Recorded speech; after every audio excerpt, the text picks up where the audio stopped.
গতকালই কালীঘাটের বাড়িতে পড়ে গিয়ে কপালে গুরুতর আঘাত পান মুখ্যমন্ত্রী মমতা বন্দ্যোপাধ্যায় এবং তৎক্ষণাৎ তাকে নিয়ে যাওয়া হয় এসএসকেএমে উডবান ওয়ার্ডে মমতা বন্দ্যোপাধ্যায়ের চিকিৎসা এবং বৃহস্পতিবার এই খবর চাউর হতেই মমতা বন্দ্যোপাধ্যায়ের সুস্থতা কামনায় একের পর এক পোস্ট রাজনৈতিক মহলে। শুক্রবার সামান্য স্থিতিশীল হতেই সবাইকেই ধন্যবাদ জানালেন মুখ্যমন্ত্রী মমতা বন্দ্যোপাধ্যায়, যেখানে তিনি বলেছেন, আমার সুস্থতা প্রার্থনা করার জন্য ধন্যবাদ।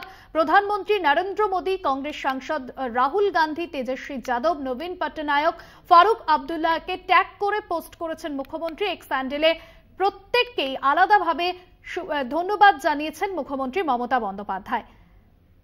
আগামীকাল যেমনটা আমরা দেখেছিলাম যে আজ স্থিতিশীল রয়েছেন মুখ্যমন্ত্রী মমতা বন্দ্যোপাধ্যায়। মমতার সুস্থতা কামনায় পোস্ট রাজনৈতিক মহলের এবং সকলকেই ধন্যবাদ জানিয়েছেন মুখ্যমন্ত্রী।